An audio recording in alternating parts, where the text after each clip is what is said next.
नमस्कार मंडळी, प्रभास किचनमध्ये पुन्हा एकदा तुम्हा सर्वांचं खूप खूप स्वागत।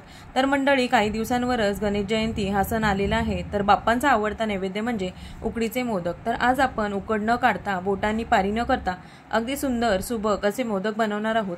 पहिल्यांदा जरी बनवणार असाल तरी परफेक्टच असे मोदक तयार होतील। मोदकांचे सारण बनवण्यासाठी कढईमध्ये चमचाभर साजूक तूप आपण घातलेलं आहे।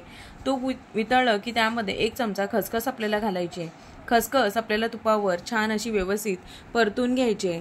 आता यामध्ये आपल्याला 2 वाट्या खोबलेलं ओलं खोबरं यामध्ये घालायचं आहे। आता खोबरं सुद्धा आपल्याला इथे मिनिटभर छान असं रंग न बदलता छान परतून घ्यायचं आहे। तर एकाच वाटीने मोजून मी हे इथे 2 वाटी खोबरं खोवून घेतलेलं आहे। तर 2 वाट्या खोबऱ्यांसाठी आपल्याला 1 वाटी गूळ यामध्ये घालायचा आहे। गूळ मी अगोदरच चिरून घेतलेला आहे। गूळ जर चिरून घातला तर पटकन तो वितळला जातो। तर यामध्ये लगेचच आपण 1 वाटी गूळ घालूयात। जर तुम्हाला गोड जास्त हवं असेल तर थोडासा गूळ तुम्ही वाढवू शकता। आता हे मिश्रण आपल्याला छान व्यवस्थित असं एकजीव करून घ्यायचं आहे। मिश्रण तयार आहे की नाही हे ओळखण्यासाठी यामध्ये चमचा आपल्याला मधोमध अशा प्रकारे ठेवून बघायचा आहे। चमचा उभा राहिला तर मिश्रण तयार आहे असं समजायचं। तयार मिश्रण थंड होतंय तोपर्यंत आपण गॅसवरती एका पातेल्यामध्ये 1 वाटी पाणी, 1 वाटी दूध आणि यामध्ये 1 चमचा तूप आपल्याला यामध्ये घालायचं आहे। आता हे व्यवस्थित सर्व आपल्याला चमच्याने छान मिक्स करून घ्यायचं आहे। आता याला मध्यम आचेवरती छान अशी उकळी आणायची आहे। यामध्ये दूध घातल्याने मोदक अगदी पांढरे शुभ्र तयार होतात। तर दुधाला उकळी आली की गॅस लगेचच बंद करायचा। तर दुसरीकडे मोदकाची पारी बनवण्यासाठी एका भांड्यामध्ये मी 2 वाट्या तांदळाचे पीठ घेतलेलं आहे। पीठ नेहमी चाळूनच घ्यायचं म्हणजे याच्या गुठळ्या होत नाहीत। घरी तयार केलेलं पीठ नसेल तर तुम्ही रेडीमेड पीठ सुद्धा इथे घेऊ शकता।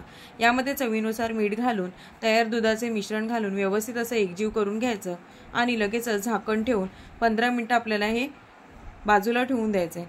15 मिनिटांनंतर आपण हे जे तयार पीठ आहे ते आपण एका परातीमध्ये काढून घेऊयात। आता वाटी किंवा ग्लासचा वापर करून आपल्याला या पिठाच्या सर्व अशा गुठळ्या मोडत न्यायच्या आहेत। लागलंच तर तुम्ही इथे पाण्याचा हात लावून हे पीठ मस्त असं मळून घ्यायचं आहे।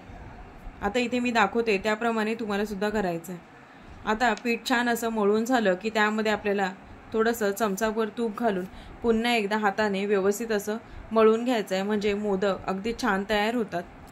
आज आपण बोटांनी पारी न करता साचा वापरून हे मोदक बनवतोय। तर साच्याला तुपाचा हात लावून आपण घ्यायचा आहे आणि तयार पिठाचा एक गोळा घ्यायचा आहे। आता हा गोळा सुद्धा हातावरती थोडाफार मळून घ्यायचा आणि साच्यामध्ये दाब देत आपल्याला व्यवस्थित असा यामध्ये भरून घ्यायचा आहे। आता यातलं जास्तीचं जे पीठ आहे ते आपल्याला काढून टाकायचं आणि याच्यामध्ये जितकं सारण बसेल तितकं सारण आपल्याला यामध्ये घालायचं आहे आणि वरचा भाग आपल्याला जो आहे तो असं पिठाने बंद करून घ्यायचा आहे। मस्त असे हे सुबक असे मोदक तयार होतात। तर इथे आपला मोदक तयार झालेला आहे। आपण एक मोदक डिमोल्ड करून पाहूया। बघा कसा मस्त असा पांढरा शुभ्र मोदक इथे आपला तयार झालेला आहे, तुम्ही इथे पाहू शकता। दुसरीकडे मी चाळणीला अगोदरच तूप किंवा तुम्ही तेलाचा हात लावून घेऊ शकता।